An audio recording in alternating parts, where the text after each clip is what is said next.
Comme vous le voyez, ce n'est que la première partie d'un cours que je finirai la semaine prochaine, puisqu'il y a trop de choses pour être abordées en une heure. Alors, donc, nous avions vu le cours précédent, l'une des séries les plus remarquables du Wakan Roeishu, qui est sur les demeures des immortels, Senka, n'est-ce pas, qui est venu nous rappeler l'importance du taoïsme dans le Japon de l'époque de Heian, une importance qui est souvent méconnue, mais qui est indéniable. J'ai rappelé, à travers ce qu'avait fait aussi Bernard Franck, l'existence de témoignages littéraires de l'époque qui concernent non seulement l'intérêt intellectuel et littéraire pour les traditions taoïstes chinoises, mais aussi de réelles mises en pratique du taoïsme opératif, n'est-ce pas, Ren Tanjutsu, autour des méthodes d'obtention de l'immortalité. On sait aussi que ceux qui étaient considérés au Japon comme des taoïstes étaient souvent très éloignés de leurs modèles continentaux chinois, et que les mélanges avec les pratiques bouddhiques, par exemple, étaient courants. On pourrait mentionner l'exemple de Enno Gyoja, n'est-ce pas, le fondateur mythique du Shugendo, qui associe vraiment des pratiques bouddhiques, des pratiques taoïstes, et qui est considéré plus ou moins comme un sennin, un immortel au Japon. Mais nous ne pouvons pas aller plus avant sur ce sujet, malheureusement. Nous n'avons plus, en effet, que 3 cours à consacrer à des séries séparées. Il faut faire des choix très difficiles. Le dernier cours étant consacré à une récapitulation, une conclusion de tout cela.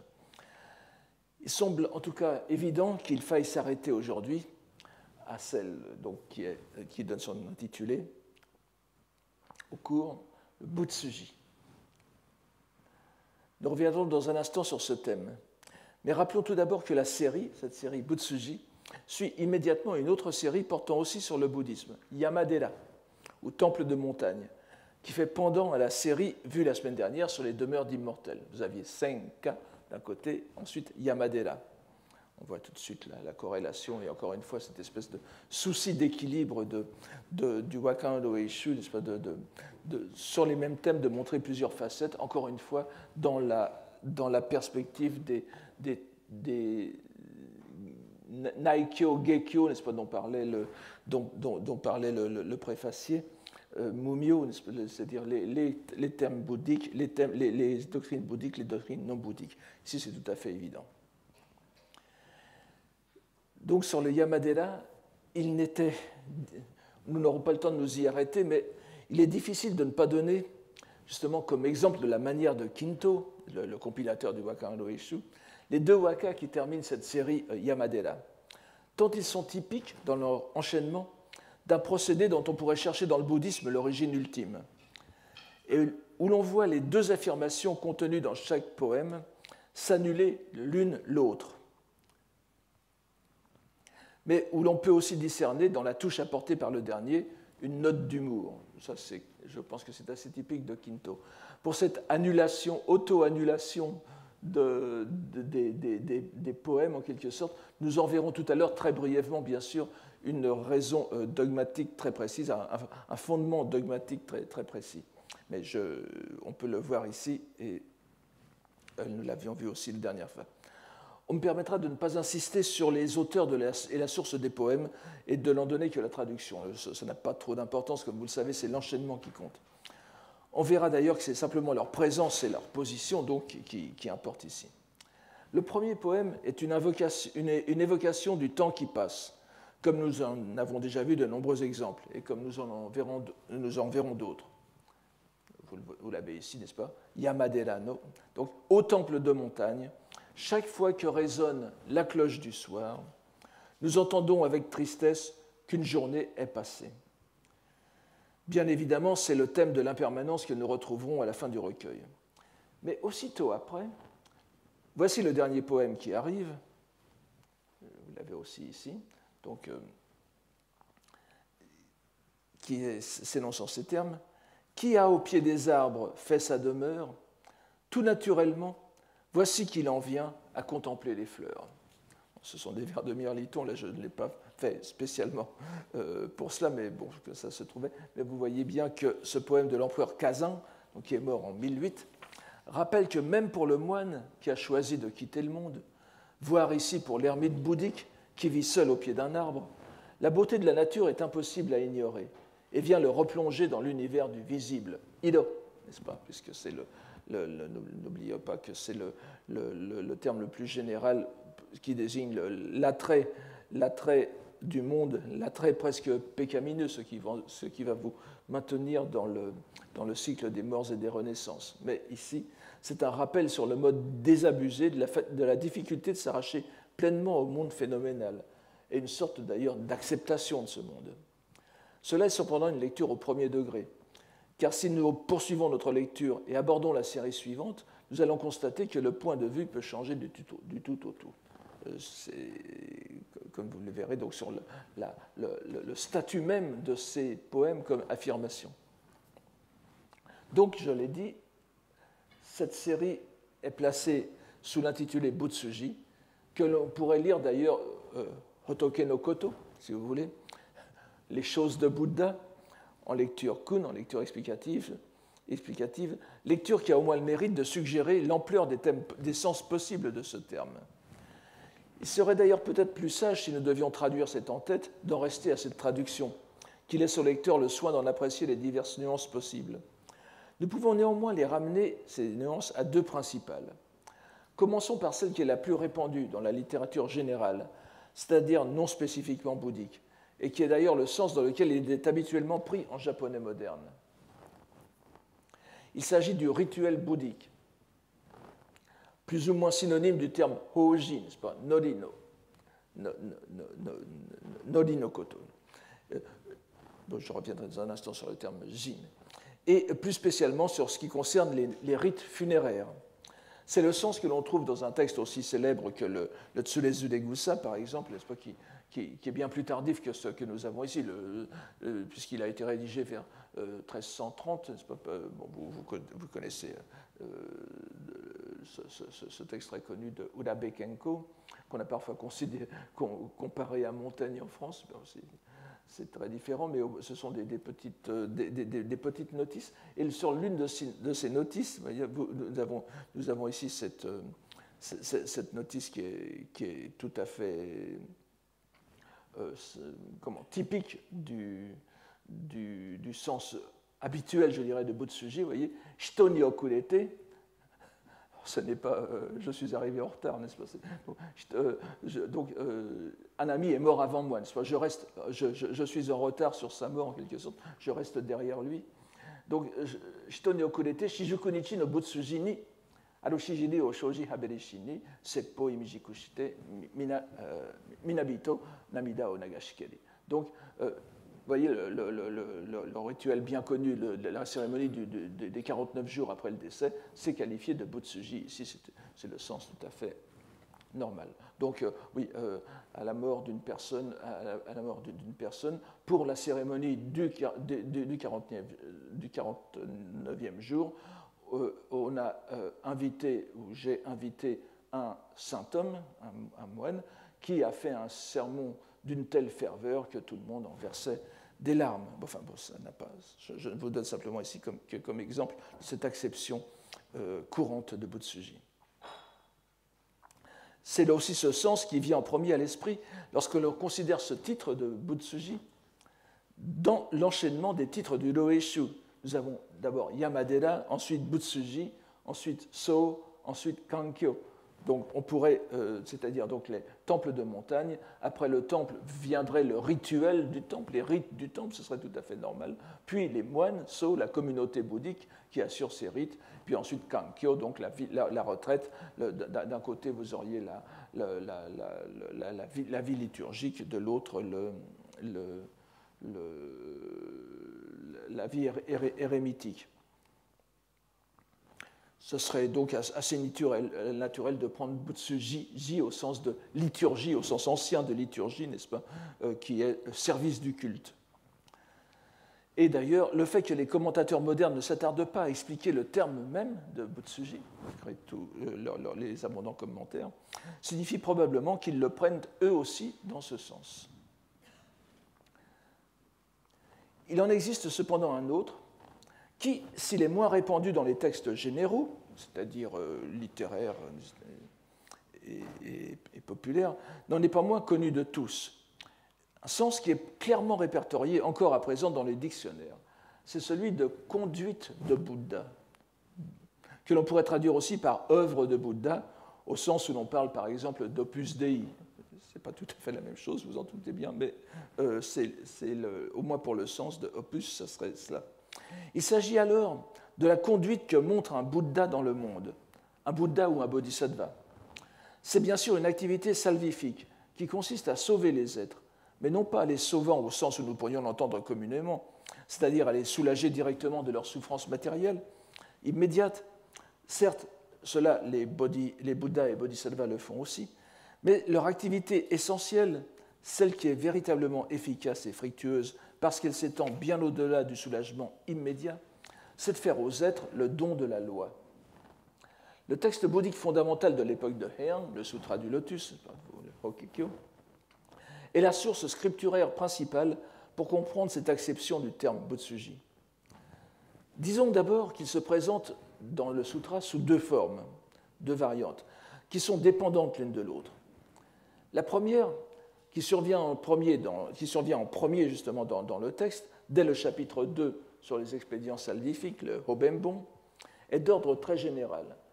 Vous le voyez ici, n'est-ce pas, c'est la citation de seconde ligne, Shobutsu Seizon, Tada Ichidaiji Ichidaiji no Innen Omote ga yueni Yoni Shitsugensu.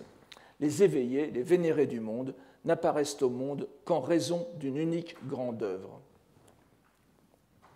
Cette unique grande œuvre, Ichidaiji, consiste en la célèbre formule « ouvrir, montrer », je ne l'ai pas mise ici, mais c'est ouvrir, montrer, faire comprendre, faire pénétrer, c'est-à-dire « kai ji go niu »,« kai hiraku »,« ji shimesu »,« go sataraseru » et « niu » ireru, n'est-ce pas, irashimu.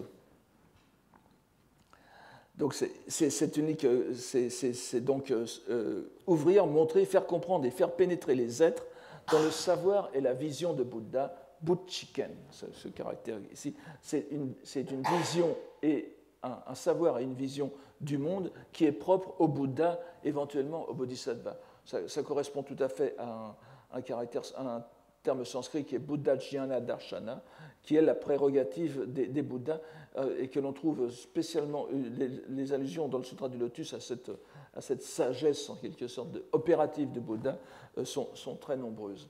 J'en profite pour vous dire que je n'ai pas parlé de la traduction, enfin du terme sanskrit dont Butsuji est la traduction, parce que c'est un terme qui n'est pas fixe en sanskrit. Vous avez plusieurs formes du verbe kar, n'est-ce pas, qui veut dire faire. Donc vous avez Buddha Karaniya, Buddha Kritya, Buddha Kara, Buddha Charya aussi. Tout cela peut se traduire par Butsuji. Donc c'est vraiment c'est à partir du sino-japonais qu'il faut qu'on voit ce terme.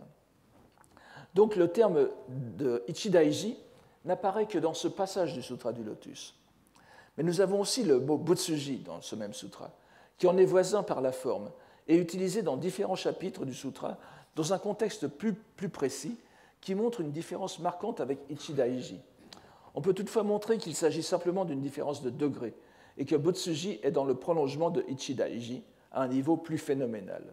Il s'en trouve 7 occurrences dans le Sutra du Lotus, mais je n'en présente ici que 3 qui concernent directement, nous allons le voir, cette série poétique du Uroeishu.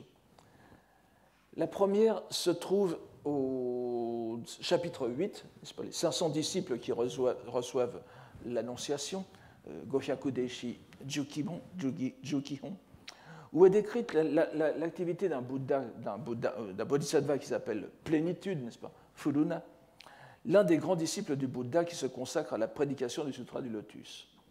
Il use d'expédients salvifiques, de Hoben, notamment en se faisant passer pour un auditeur, Shomon, n'est-ce pas? C'est-à-dire un auditeur, ce n'est pas un moine, ce n'est pas un religieux, un bodhisattva du grand véhicule, c'est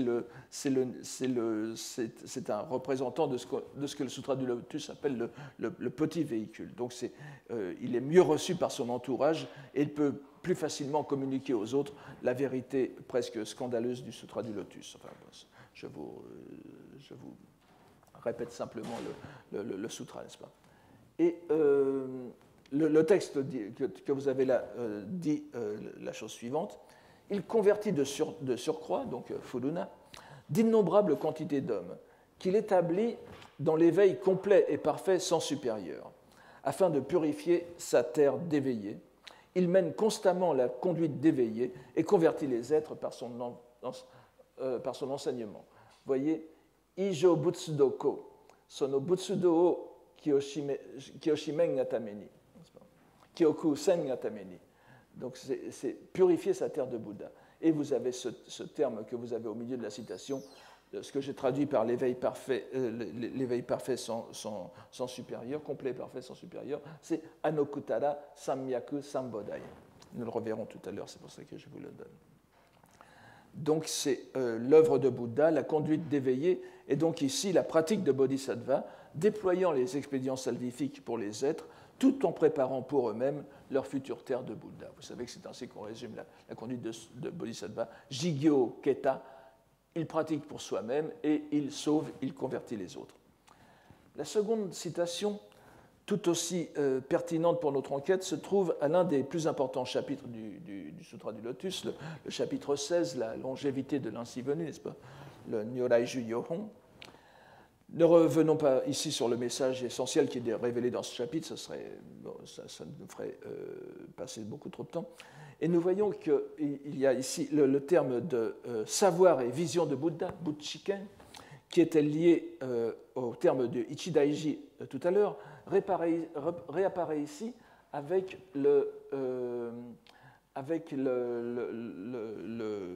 en lien avec Butsuji, l'œuvre de Bouddha, ce qui montre la continuité entre les deux termes. Alors la citation commence par... excusez-moi, je vais voir si... Bon. Voilà. Bon, alors je vous dis d'abord ce qui n'est pas ici, la phrase, le passage commence ainsi. L'ainsi venu a un savoir et une vision des aspects des trois mondes, donc le Butchiken, n'est-ce pas, conforme à la réalité. Il n'y a ni naissance, ni mort, ni retrait, ni émergence. Personne pour résider au monde, ni passer en disparition. Et voici enfin le passage que vous avez ici, et la phrase la plus importante. De tels phénomènes, l'ainsi venu les voit clairement et sans erreur.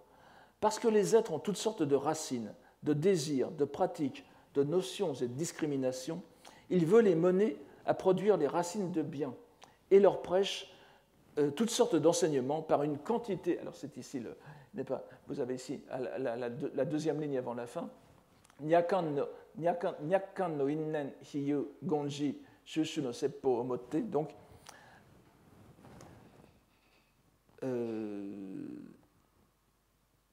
parce que les êtres il veut les mener à produire des racines de bien, leur prêche toutes sortes d'enseignements par une quantité de relations, de paraboles et de locutions. Jamais encore la conduite d'éveillé qu'il a mise en œuvre n'a été, même un instant, abolie. Nous voyons ici que l'œuvre de Bouddha, Butsuji, est mise en relation avec les histoires, les relations innen. Innen, je traduis en français par relation parce que ça joue exactement sur les deux mots, les mêmes sens qu'en français. Ce sont les liens causaux, in, les conditions premières, en, les conditions secondaires. Innen, c'est l'enchaînement de ces causes et conditions qui amènent la production de tel ou tel phénomène, mais aussi la production de tel ou tel événement.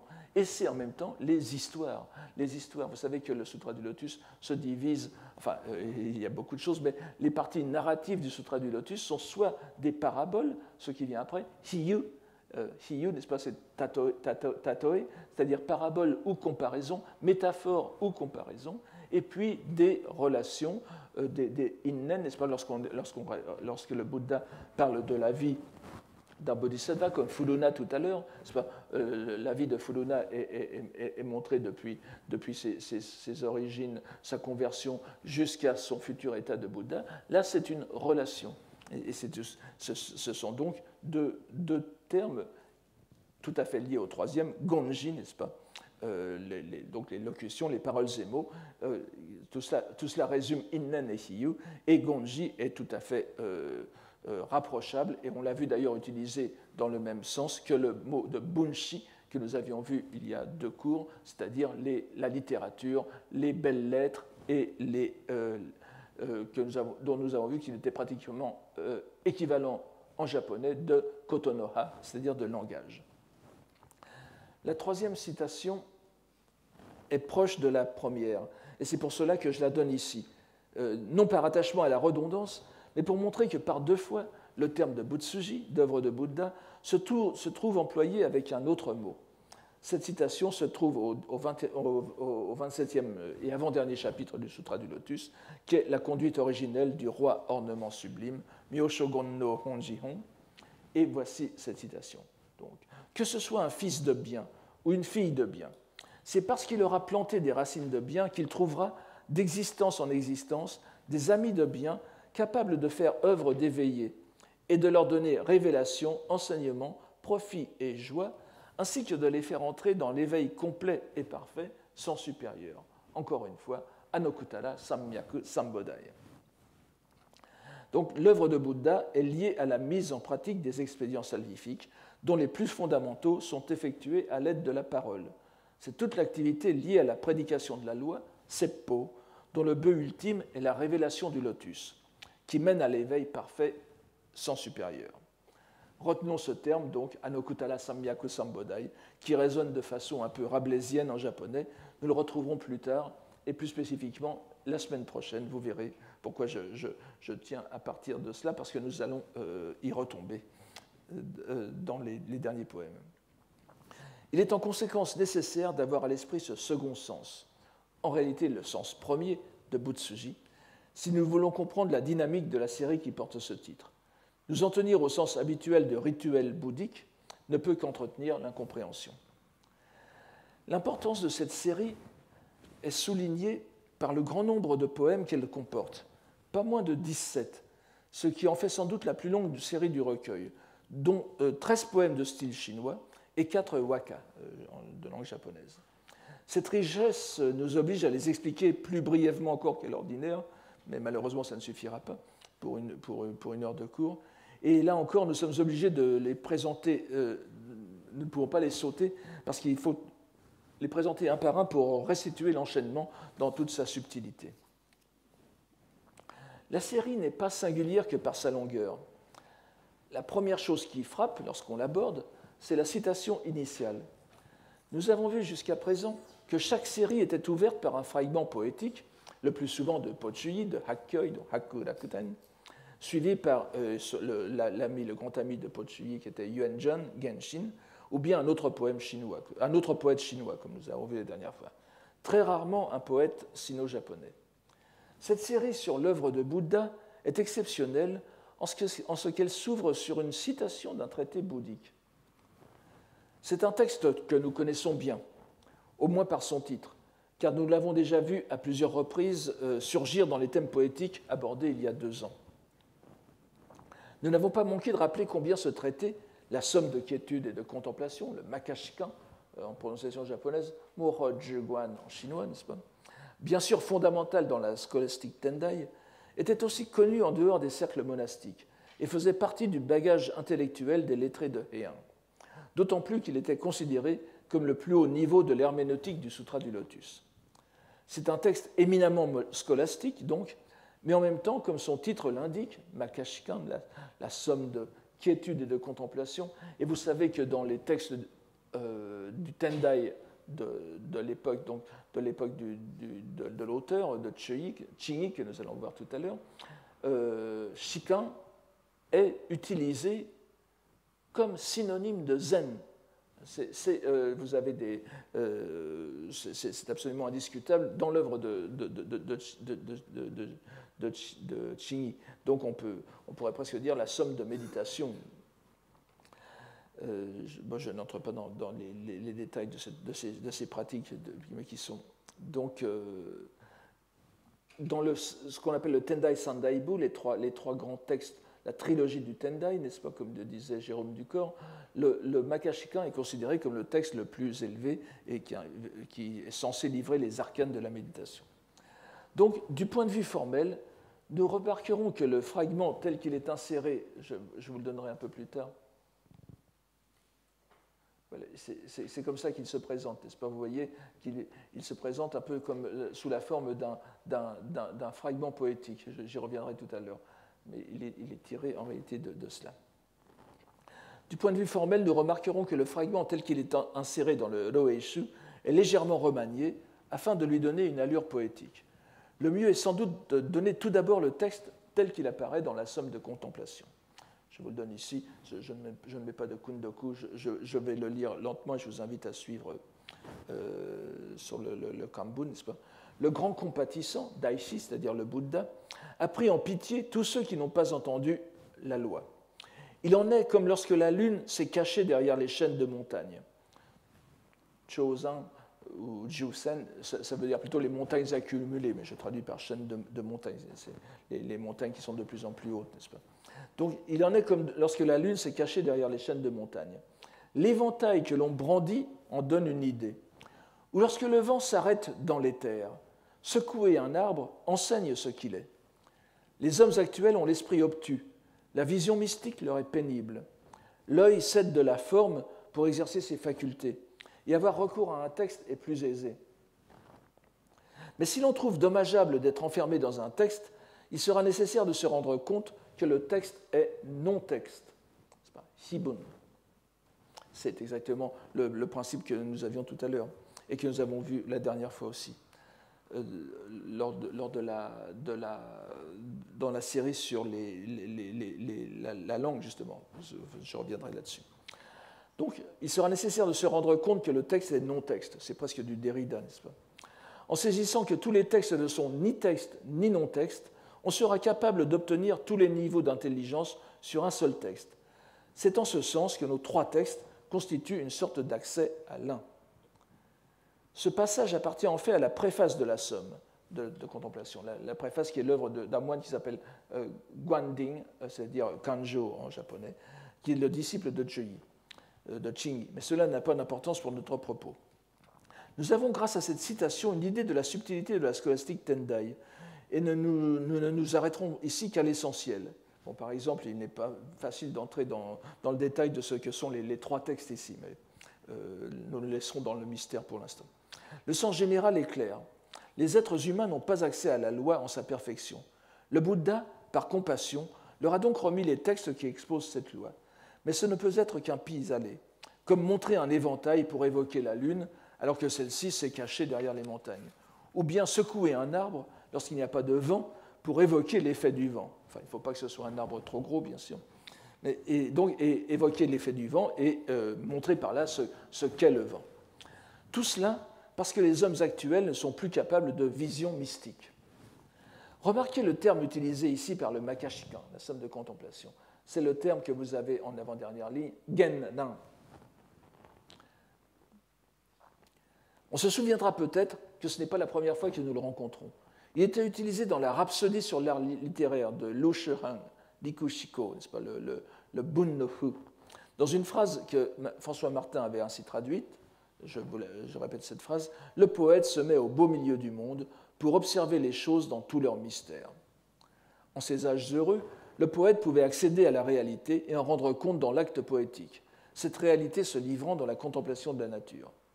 Ce n'est sans doute pas ce qu'avait Guanding en tête, mais nous voyons encore une fois à quel point le hors-texte est important dans ces citations fragmentaires, puisqu'il fait réponse, ces deux Gennan que nous avons vus aussi hors-texte lors de la citation d'Ikushiko, eh bien nous le voyons aussi encore caché dans la citation du Makashikan. C'est un terme relativement rare, donc leur apparition dans ces deux textes n'est pas par hasard. Et qu'avons-nous dans ces images de l'éventail et de l'arbre secoué, sinon des métaphores? le même terme sino-japonais que pour parabole, hiyu, que nous avons vu tout à l'heure, qui apparaissait tout à l'heure aux côtés de locution, de gonji, dans notre seconde citation du lotus, pour illustrer le terme de butsuji. Il est sans doute superflu d'ajouter que le lien est précisément établi entre les deux textes. N'oublions pas que la somme de contemplation est un commentaire du Sutra du Lotus, grâce au caractère yu, n'est-ce pas, hiyu, tatoe, qui se trouve aux deux endroits. Eisai, notre commentateur favori, notre commentateur sans doute du XIIIe siècle, et du commentateur du Wakando Eishu, précise que la lune que l'éventail évoque est non pas la pleine lune, mais la lune en croissant, Katawarezuki. Ce faisant, il s'appuie en le simplifiant sur le commentaire d'un ancien, Kojin, qui est en réalité le grand commentateur du 8e siècle, Tannen, Zhangzhan en chinois, Tannen, le 6e patriarche de l'école Tendai, n'est-ce pas? Je poursuis en reprenant le commentaire de Eisai, qui lui-même reprend Tannen, parce qu'il le simplifie de façon suffisamment pratique pour nous permettre de rapporter ses propos sans trop nous y appesantir, ce qui prendrait trop de temps. Donc, voici ce que dit ce commentaire. Sans trêve, le grand compatissant, dans l'infinité de sa sagesse habile, emprunte des comparaisons faciles à comprendre pour le monde. Seiken Ige no Tatoe. Vous avez tout cela ici. Pour manifester, Arawashita Maishi, le principe extramondain difficile à comprendre. Shuse Nange no Kotowari. Un ancien l'a ainsi écrit. La lune de la nature véritable éternelle, Shinjōshō no Tsuki, s'étant caché derrière les montagnes des passions, Bonno no Yama, on brandit l'éventail des comparaisons circonstancielles ou phénoménales, Gonhi no Ogi, pour révéler, Arawasu, la lune de la réalité, Jissō no Tsuki. Quand le vent de la doctrine au son parfait, Ennongyo no Kaze, s'est arrêté, la nature de loi, Hoshō, est désertée et l'on agite l'arbre des expédients, Hoben no Ki, pour enseigner le vent du véhicule unique, Ichijo no Kaze. Voyez ce qu'un moine voit derrière cette citation ici. Il est donc évident que par cette citation, Kinto remet la série œuvre de Bouddha, Butsuji, dans la même perspective que celle qui portait sur Bunshi, et que c'est encore une fois le langage de la littérature en même temps que l'acte littéraire, qui est au centre de cette série. Et voyez en même temps, à la lumière de ce passage de la somme de contemplation, combien le dernier waka de la série Bunshi se resitue dans la perspective bouddhique qui semblait lui manquer. Ce dernier waka, n'est-ce pas, je l'avais mis ici, je vous le rappelle, n'est-ce pas, Itsuwari no nakiyo nariseba, ikabakari hito no koto no ha ureshikari karamashi. Si c'était un monde où il n'y avait pas de dissimulation, combien m'aurait été joyeux d'entendre les paroles de cet homme, c'est-à-dire de mon amant, n'est-ce pas? Donc, ça se resitue bien dans cette perspective bouddhique qui semblait lui manquer, car, comme le dit le texte, il est nécessaire de se rendre compte que le texte est non-texte. Il s'annule, n'est-ce pas? C'est exactement comme son rôle à la fin de cette série sur le langage. Un texte doit s'annuler comme texte si son message doit être saisi correctement. Une dernière remarque qui n'est pas sans importance. Nous nous sommes étonnés de voir une citation provenant d'un traité scolastique au bon milieu d'une anthologie de vers chinois. Mais comme vous le voyez, alors que le passage du traité que nous venons de voir est en prose, la citation telle qu'elle apparaît dans les meilleurs manuscrits du Rōeishu est remaniée de façon à se présenter comme 4 vers de 4 caractères, au milieu desquels est insérée la particule rythmique shi, n'est-ce pas, ke, c'est-à-dire, vous l'avez ici, la première ligne du vocabulaire, n'est-ce pas? C'est-à-dire, elle est typique des poèmes anciens, n'est-ce pas? Des élégies du pays de Chu, n'est-ce pas? Les fameux Chutsu, le livre des Odes, le Shikyo, et même dans le Dotokyo, n'est-ce pas? Le Tao Te Ching aussi. Et surtout, c'est devenu ce caractère ke qui ne veut rien dire, n'est-ce pas? C'est juste un caractère rythmique qui indique la coupure. On pourrait le traduire par une sorte d'exclamation.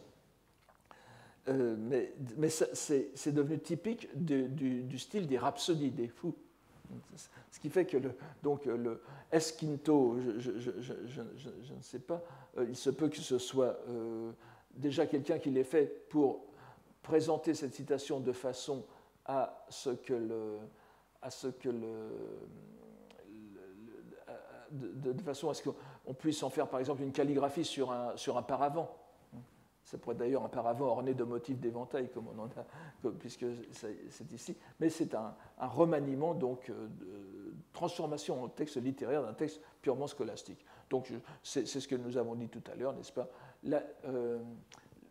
Lorsque la Lune se cache derrière les montagnes, on agite, on brandit un éventail pour faire une comparaison, vous voyez, tatoe, n'est-ce pas? Qu'on lit satosu ici, c'est lu satosu dans cette citation, mais c'est bien le caractère yu de hiyu, n'est-ce pas, qui est tatoeru en classique. Donc c'est une métaphore et une comparaison physique de la Lune. Et lorsque le vent s'est arrêté dans le ciel ou dans l'éther, n'est-ce pas, eh bien, on secoue un arbre pour koreo oshiu, pour enseigner aux gens ce qu'est le vent, c'est-à-dire ce qu'est l'action du vent. Nous pouvons peut-être d'autant mieux admettre que c'est à Kinto que nous devons ce remaquillage, que c'est certainement lui qui a ordonnancé la succession des fragments.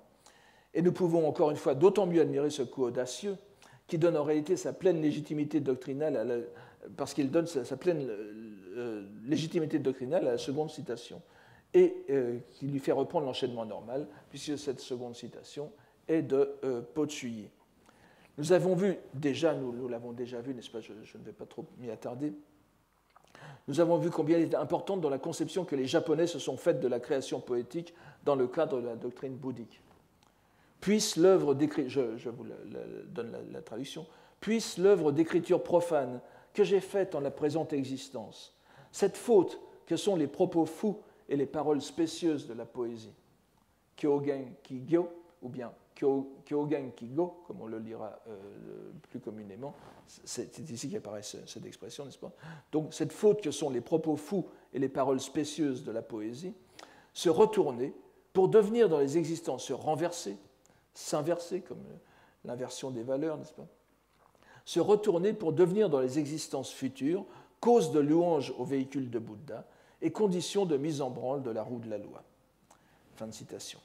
Nous avons vu comment Jien avait repris la dernière phrase dans la postface qu'il a écrite pour sa centurie de poèmes transposés du Hakushi Monju, donc justement des œuvres de Po-Chuyi.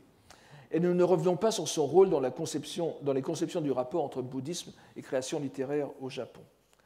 Nous retiendrons simplement que Eisai se montre décidément bon connaisseur du corpus doctrinal du Tendai, car il rapproche le vœu de Po-Chuyi d'un autre texte de Tendai Dashi, du maître du Tendai, qui est le premier des Tendai Sandaibo, de la trilogie du Lotus, ce que l'on peut traduire par les sentences de la fleur de la loi, Hokkemongu, c'est-à-dire les sentences du Sutra du Lotus, qui est une sorte de commentaire littéral du Sutra du Lotus, c'est pas ad litteram, comme on aurait dit au Moyen-Âge. C'est un commentaire segment de phrase par segment de phrase du Sutra du Lotus, donc le plus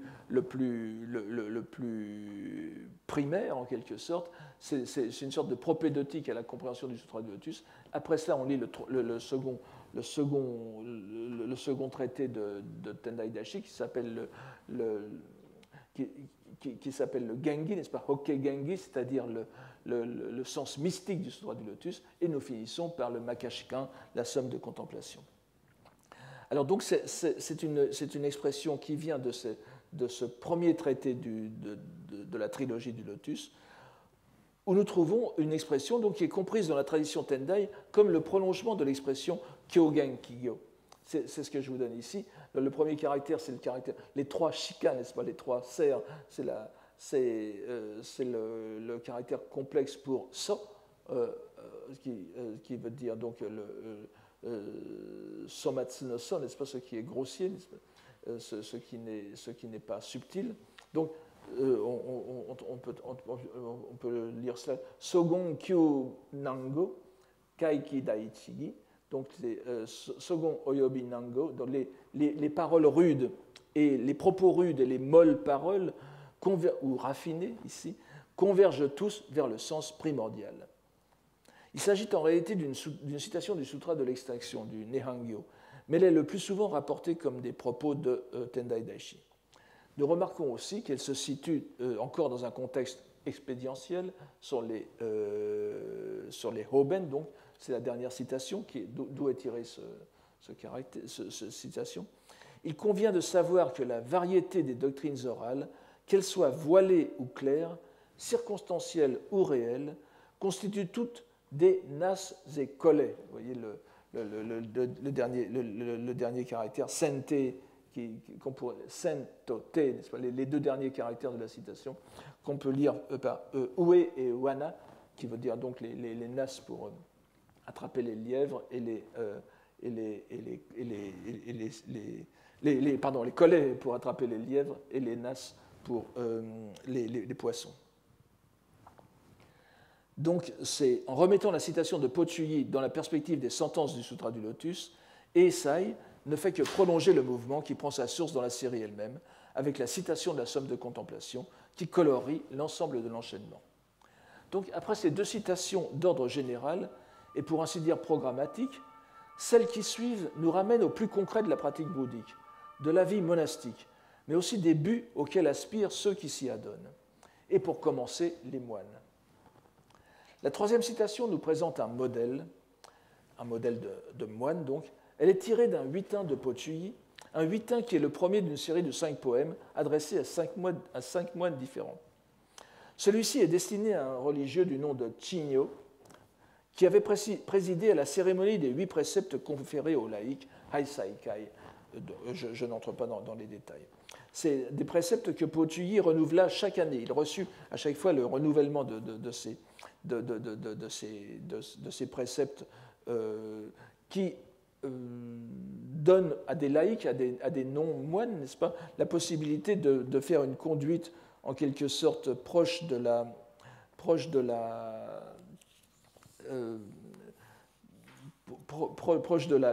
conduite religieuse, donc presque de la conduite de Bouddha, mais à leur niveau. Nous ne donnerons que ce distique, qui représente bien l'ensemble du poème, n'est-ce pas? Voici ce distique. Un germe d'éveil d'il y a des centaines de milliers de myriades d'âges cosmiques. Une forêt de mérite de 83 ans. Le poète contraste ici l'immense longueur des pratiques de Bouddha accumulées au cours des âges cosmiques, Go, n'est-ce pas, le sanskrit kalpa, cette œuvre de Bouddha que décrit le Sutra du Lotus et qui s'étend sur des durées inconcevables au cours desquelles le Bouddha se consacre au salut des êtres tout en œuvrant à façonner sa terre de Bouddha. Il la contraste à la brièveté de la vie humaine du moine, qui est pourtant fort longue, au cours de laquelle les mérites qu'il a accumulés ont foisonné en forêt pour son entourage, qui bénéficie de son action salvifique, digne d'un bodhisattva. C'est donc bien encore Butsuji, au sens d'œuvre de Bouddha, qui est le sujet de ces citations. Mais elle est cette fois concrétisée en une personne, le vieux moine qui est une sorte de guide spirituel pour le poète. J'ajoute que dans la série des 10 actes de mal, on reviendra à ça tout à l'heure, n'est-ce pas? Donc, c'est donc, vous allez voir pourquoi, parce qu'il y a l'introduction d'un terme qui nous intéresse. Donc, dans cette longue série de 17 citations, nous n'avons que ces 3 premières qui soient tirées des sources chinoises. Nous avons vu lesquelles. Nous avons après cela 10 citations sino-japonaises, de poèmes de style chinois écrits par des lettrés japonais. Nous y trouvons développée une vision de l'œuvre de Bouddha à tous les niveaux de l'être. Mais nous verrons que l'aspect rituel en est de loin le moins bien représenté, malgré les nombreuses références à la vie monastique.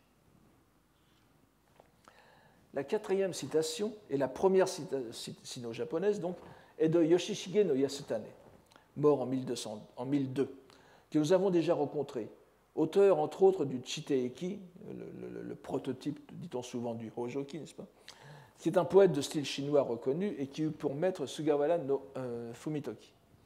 Nous n'avons pas le reste du poème, s'il y en a un, D'après Esai, il pourrait ne s'agir que de ces seuls vers qui ornaient le mur d'un ermitage.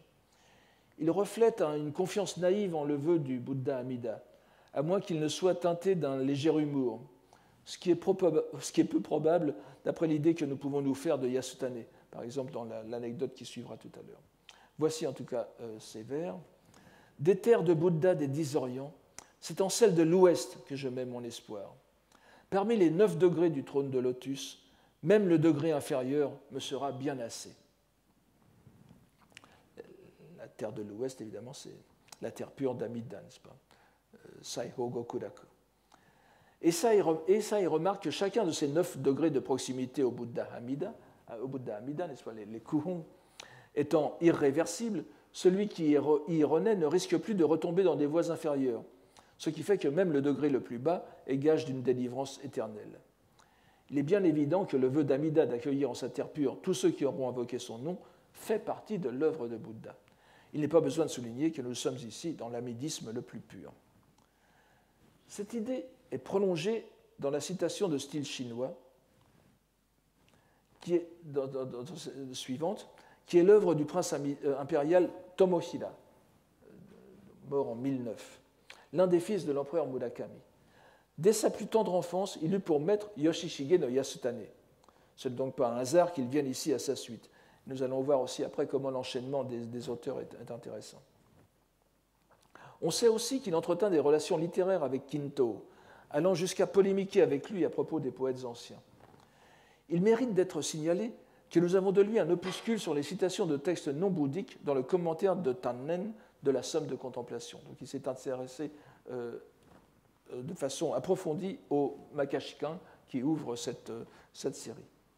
Donc Tendai et Amidisme, ce sont deux des composantes essentielles du bouddhisme de Heian, avec aussi l'ésotérisme, le Shingon, n'est-ce pas, mais qui n'est pas représenté ni dans cette série, ni d'ailleurs dans l'ensemble du Wakan Doeshu. Il n'y a que très peu de poèmes qui relèvent directement de l'ésotérisme. C'est très intéressant. Et on voit ici dans cette série que tout tourne autour du Tendai d'une part et de l'amidisme de l'autre. La citation est tirée d'un éloge, saint, que vous avez ici, qui accompagnait donc probablement une peinture. Il s'agit, selon les titres, qui diffèrent, n'est-ce pas, de manuscrit à l'autre, de l'éloge d'un temple appelé Gokurakuji, qui n'est bien sûr pas celui de Kamakura, puisqu'il est bien postérieur, ou plus probablement d'un éloge de la terre bienheureuse de l'Ouest, Saiho Gokuraku no San, qui est le titre sous lequel le poème est recueilli dans le Honsho Monzui. Le poète y expose son idée de l'harmonisation du Tendai et de la terre pure. Je vous le donne ici entre parenthèses, en quelque sorte. Les 4 terres ne font pas 2 avec la terre bienheureuse. Les 3 corps sont le seul Amida. Je n'entre pas dans les détails parce que nous n'avons pas le temps. Les 4 terres, c'est un dogme, un guide typique de l'école Tendai, n'est-ce pas? Donc, d'un côté, nous avons les 4 terres qui vont de notre terre phénoménale jusqu'à la terre transcendante du Bouddha, alors que le Gokuraku, le Saiho Gokuraku, le Jodo Gokuraku, est la seule terre qui ramène en soi toutes les autres. Et les 3 corps du bouddhisme traditionnel se résorbent, s'harmonisent, intègrent le seul corps d'Amida. Et il y a aussi... vous avez ici la liste des 4 terres, n'est-ce pas? Donc, il dit aussi que le monde de l'endurance possède une affinité, donc le Shabba no Sekai, n'est-ce pas, notre monde, possède une affinité avec ce Bouddha éloigné, et ce Bouddha éloigné a fait un vœu sur le monde de l'endurance. Donc il y a une interaction complète entre notre monde et le monde d'Amida. Ce qui démontre une certaine conception de la réciprocité des rapports entre les 2 dimensions transcendantales et humaines que l'on pourrait rapprocher des vers de Pochuyi de tout à l'heure sur les myriades d'éons, les myriades d'âges cosmiques et les 83 ans. Mais voici la citation retenue par... elle est en bas, n'est-ce pas? Vous avez tout ce qu'il vous faut pour la lire, donc je vous la traduis. Malgré les 10 actes de mal que nous aurons commis, il nous recevra encore, plus puissant que la tempête qui balaye les nuages. Ne fût-ce qu'une seule invocation que nous lui aurons faite, il nous répondra, comparable à l'océan qui absorbe la moindre goutte de rosée. Nous aurons tous remarqué la présence répétée du caractère K, vous voyez, dans les deux premiers vers, les vers de gauche, en quelque sorte. Au milieu, vous avez le caractère K, que nous avons vu tout à l'heure, inséré dans la citation du Makashikan afin de la transformer en vers. À cela s'ajoute la reprise du caractère tatou, n'est-ce pas, la métaphore, qui se trouve dans la première citation et dont nous voyons qu'il est au début de la seconde partie du bas, donc, qui se trouve, et nous voyons qu'il est l'une des marques principales, encore une fois, de l'œuvre du Bouddha, les paraboles et la métaphore. Le Butsuji, c'est la métaphore, pourrait-on dire. Plus encore que les 10 mauvaises actions et l'affinité entre les êtres et le Bouddha, c'est la mention des métaphores qui justifie le choix de cette citation.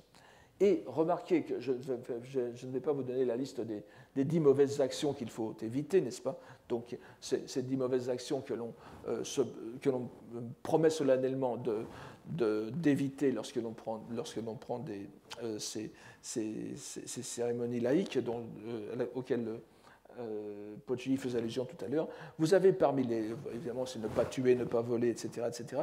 Mais vous avez ce qui est intéressant, c'est qu'elles sont 10, sont divisées en 3 groupes, donc ce n'est pas divisible par 3, et le groupe le plus important de 4 interdictions porte justement sur les actes de langage, n'est-ce pas, qui sont les propos erronés, les propos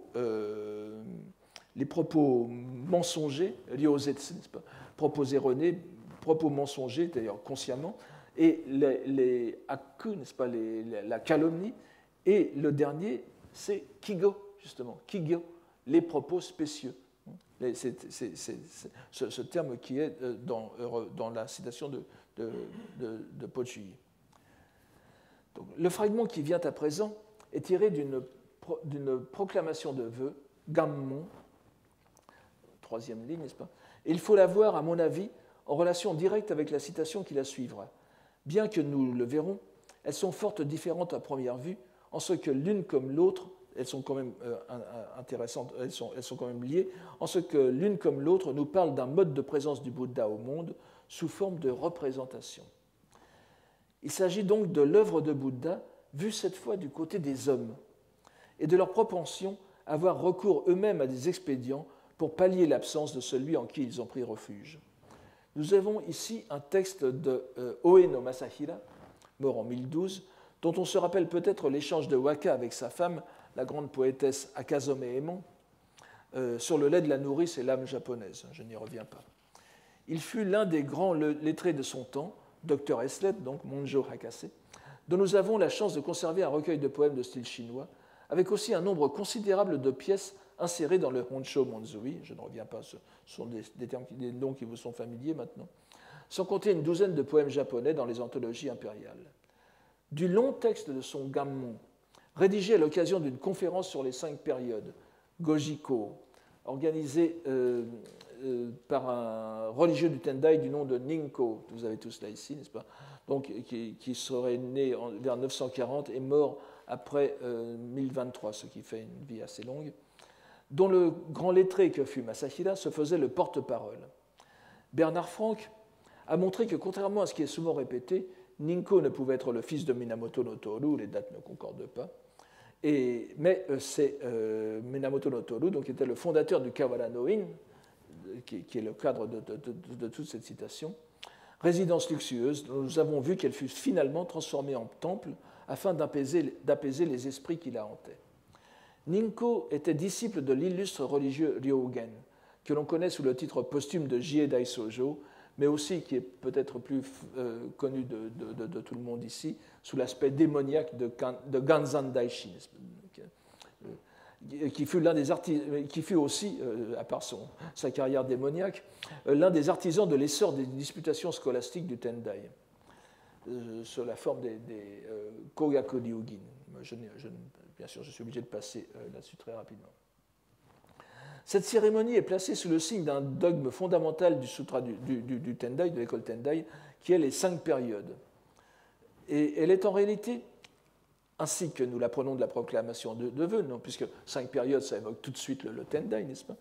Elle est en réalité placée sous la double protection du Bouddha Shakyamuni, donc le Bouddha principal du Tendai, et du Bouddha Amida. Et les 5 périodes qui sont, je passe là-dessus très rapidement, le Tendai pour expliquer, faire une grille d'explication des enseignements du Bouddha, qui se déroule sur un très grand nombre de sutras qui sont tous irréductibles les uns aux autres, a comparé le déploiement de la prédication du Bouddha au soleil qui monte, n'est-ce pas, au soleil qui surgit à l'aube et qui va jusqu'à midi. Alors, vous comprenez bien que le soleil qui surgit à l'aube, c'est le début de la prédication du Bouddha lorsqu'il a 30 ans, et lorsqu'il arrive à midi, c'est le Sutra du Lotus, la révélation parfaite, totale, le Sutra du Lotus, qui, étant au plus haut, illumine les vallées les plus profondes. Il n'y a plus rien après dans le Tendai. Ça s'arrête là. Donc, ce qui est intéressant ici, c'est que, nous ne le verrons pas ici, mais c'est que dans ce texte, justement, le soleil continue sa route et descend vers l'ouest. Et l'ouest, c'est évidemment le Saiho Gokuraku, c'est-à-dire la terre pure du Bouddha Amida. Si bien que vous avez d'un côté le Tendai, jusqu'à midi, et le soir, l'amidisme. C'est tout à fait typique, justement, de cette synthèse du Tendai et de l'amidisme que l'on voit à l'époque de Heian, et évidemment Jien, dont nous parlons souvent, n'est-ce pas, qui lui est du début de l'époque de Kamakura, est l'un des grands représentants de cette tendance. Donc l'important dans cette cérémonie, qui se déroula en 991 au Kawara-no-in, donc, est que Ninko, le moine Ninko, y fit installer une statue du Bouddha Shakyamuni, de la taille canonique ce n'est pas ici, n'est-ce pas, mais de 16 pieds, n'est-ce pas, Jōroku, Ichijo Rokushaku. Ichijo, ça fait 10 pieds, et Rokushaku, donc 16 pieds, dans une chapelle provisoire. On me permettra, en hommage à mon maître Bernard Franck, de reproduire ici la traduction qu'il a faite de la citation retenue dans le Doeishu, puisqu'il est assez rare que j'ai l'occasion de revenir sur des textes qu'il avait déjà étudiés. Voici la traduction de Bernard Franck de ce texte. Jadis, durant les 90 jours de la retraite chez les dieux 33, sculptant le santal rouge, on y reproduisit la forme vénérée. Aujourd'hui, 2000 ans après l'extinction au bord de la rivière Ajiravati, polissant l'or violacé, nous saluons les 2 pieds du maître. Selon la chronologie bouddhique japonaise, l'entrée du Bouddha en extinction avait eu lieu à Kushinagara en 949 avant notre ère, ce qui faisait que les 2 millénaires auraient été complètement écoulés 60 ans après cette cérémonie, en 1051. Vous savez que c'est 1151 ou 1052, c'est l'entrée traditionnelle dans le Mappo, dans l'ère du Mappo, de la fin de la loi au Japon. Et c'est à cette occasion qu'a été construit, par exemple, le Byodo-in à Uji, près de Kyoto. Mais l'important, donc, malgré cette approximation, est que le texte souligne la continuité de cette statue avec la première représentation du Bouddha, qui, ainsi que le rappelle Eisai, fut faite par le roi Udayana, Udenno, n'est-ce pas, il y a plusieurs façons de l'écrire, pendant l'intervalle où Shakyamuni, alors âgé de 37 ans, était monté au ciel des dieux satisfaits, Tosotsuten, n'est-ce pas, des Tushita, afin d'exposer la loi à sa mère, en reconnaissance des bienfaits qu'il avait reçus d'elle. Se désolant de l'absence de l'éveillé, le roi y avait remédié grâce à l'expédient qui était une statue. C'est donc ce que refait Ninko.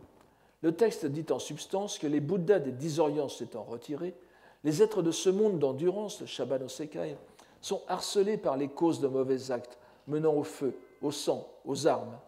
Comment pourrait-il entendre le nom des 3 joyaux, le Bouddha, le Dharma et la communauté bouddhique? Ils ont besoin d'un capitaine sur l'océan des existences, d'un médecin dans les affres des passions, mais ils n'ont personne à qui s'adresser. En se fondant sur la parole d'un sutra, selon lequel, ce que je vous donne en bas, la dernière ligne, n'est-ce pas, qui aura entendu le nom de l'ainsi venu Shakyamuni sera désormais un être d'éveil, quand bien même il n'aurait pas encore déployé la pensée d'éveil. Ils ont donc confectionné cette statue. Ce poème marque donc un tournant dans la présentation de l'œuvre de Bouddha, Butsuji. celui où les êtres n'ont plus directement affaire à lui, mais où ils doivent se le représenter et œuvrer comme ils peuvent en vue de leur salut. Aussitôt après cette évocation d'une sorte de succédané de Bouddha en cours d'adaptation, de Ojin, n'est-ce pas, de la taille définie dans les Écritures, Jōroku, une autre citation vient donner, oui, voici les termes, n'est-ce pas? Une autre citation vient donner une autre vision de ce que les êtres peuvent faire, à une dimension plus humble encore. Mais là aussi, ces activités sont justifiées par un sutra, et le plus éminent, puisqu'il s'agit d'un fameux passage du Sutra du Lotus au chapitre des expédients. Dans la longue suite de stances qui se termine ce chapitre, le Bouddha reprend d'une part son affirmation, celle qui marque cette série du Doeishu, ainsi que nous l'avons vu, selon laquelle, je vous le donne ici, les vénérés du monde, par une variété de relations et de paraboles, par la puissance de leurs expédients sans nombre, ont exposé les enseignements en leurs divers aspects, la première citation. Puis, il aborde ce que peuvent faire les êtres une fois que le Bouddha a disparu.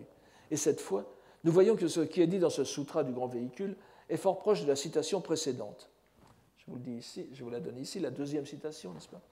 Si, dans les landes désertes, ils ont entassé de la terre pour faire des chapelles à l'éveillé, voire dans leurs jeux d'enfants, fait en sable des pagodes à l'éveillé, de tels gens ont tous désormais réalisé la voie d'éveillé. Remarquons en passant la mention des landes désertes, n'est-ce pas, Koya, ici, qui évoque la vie érémitique, thème constamment répété du Loeshu. Le Bouddha revient en détail un peu plus loin sur la même idée, dernière citation que je vous donne ici. Ceux qui, même en leur jeu d'enfant, que ce soit avec des brins d'herbe, des baguettes, des pinceaux, avec le doigt ou l'ongle, ont dessiné l'image de l'éveillé. De tels gens ont graduellement accumulé les mérites, parfait la pensée de grande compassion, et ont tous désormais réalisé la voie de l'éveillé. Le texte ira beaucoup plus loin, bien que nous ne puissions nous y attarder. Il est d'ailleurs fort important pour l'histoire de la pensée bouddhique, car nous y voyons clairement et explicitement affirmer ce que l'on présentera bien plus tard comme des enseignements nouveaux et révolutionnaires, en particulier l'idée selon laquelle il aura suffi de faire offrande, ne serait-ce que d'une fleur ou d'une image, et presque sans y penser, n'est-ce pas? Le Sutra du Lotus dit d'une pensée distraite ou troublée, sanranjin, ou de même, toujours sans y penser, on aura proclamé une fois Hitotabi Namu Butsu o Tonaete, on aura proclamé une seule fois hommage à l'éveillé, et l'on aura désormais réalisé la voie de Bouddha. Il est clair que nous sommes dans la même lignée de pensée que le sutra précédent, passant toutefois du stade de Bodhisattva à celui de Bouddha. Nous sommes donc bien toujours dans l'œuvre de Bouddha, mais vu cette fois du côté des êtres, dans toute leur impuissance, mais aussi dans toute la ferveur de leur foi. C'est ce qui fait l'objet de cette citation de Yoshishige de Yasutane, ce fervent bouddhiste que nous venons de rencontrer avec son disciple princier. Auteur aussi, il est bon de l'ajouter, de notices, de Yasutane, n'est-ce pas, a fait ces notices sur les Japonais qui sont parvenus à la renaissance en la terre bienheureuse. Nihon Ojo Gokurakuki. Il est aussi présent, plus que l'on ne pense d'ailleurs, dans le texte qui précède il est vraiment présent non seulement hors texte, mais disons dans l'anecdote qui entoure ces textes, puisque dans le texte qui précède, et dont Masashira était l'auteur, donc ce même Yasutane aurait donné une grande claque dans le dos de Masashira pour lui reprocher de s'être trop laissé aller au plaisir des lettres dans son texte, ce qui aurait perturbé sa sérénité mentale. Vous voyez que c'était quelqu'un de tout à fait sérieux. Faut-il voir d'ailleurs dans cette juxtaposition une nouvelle facétie de Kinto, ou bien une tentative de réconciliation posthume des deux poètes? Toujours est-il que cette citation est tirée d'une préface, faite par Yasutane, à un poème composé lors d'une assemblée d'exhortation à l'étude, Kangakue, sur laquelle je ne reviens pas, précisément sur le passage scripturaire, faire en sable des pagodes d'éveillés, ce que vous avez au titre qui est donné dans la dernière ligne. Voici donc la citation. Lavées par les vagues, elles vont s'effacer, sous-entendu les pagodes, mais montées sur son cheval de bois, l'enfant ne les regarde plus. L'enfant est sous-entendu ici. Battues par la pluie, toujours les pagodes, elles s'effondreront facilement, mais tout au combat de coq, il les aura de longtemps oubliés. Je n'entre pas dans l'exégèse de Kaike, n'est-ce pas, le poulet à la moutarde, terme pour lequel Eisai propose deux explications.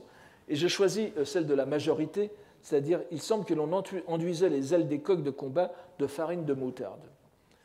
Ici, bon, c'est non seulement Eisai, mais la plupart des commentateurs modernes reprennent cela et il n'y a pas de raison de s'y opposer. Donc, Yasutane renchérit ici sur la pensée distraite et troublée. Vous voyez, c'est vraiment le Sannanshin de tout à l'heure, du sutra. L'enfant ou l'homme enfantin aura depuis longtemps oublié sa pagode, que les mérites qu'il aura presque involontairement constitués lui resteront et le mèneront un jour à l'éveil. Le reste de cette préface mériterait aussi bien d'être lu. Et nous y verrions Yoshishige no Yasutane occupé tout autant de sa foi aministe que de sa ferveur lotusienne. Je vous donne d'ailleurs ce texte ici qui nous fera une belle conclusion. S'il est à présent question de faire pénétrer les êtres dans le savoir et la vue de Bouddha, Buchiken encore, rien ne saurait exceller le Sutra du Lotus. C'est pourquoi nous exalterons nos cœurs et produirons la pensée d'éveil en joignant les paumes et en exposant ses sentences et ses stances, supprimant ainsi les innombrables obstacles des péchés. Si c'est pour renaître dans le monde bienheureux, rien ne dépassera le Bouddha Amida.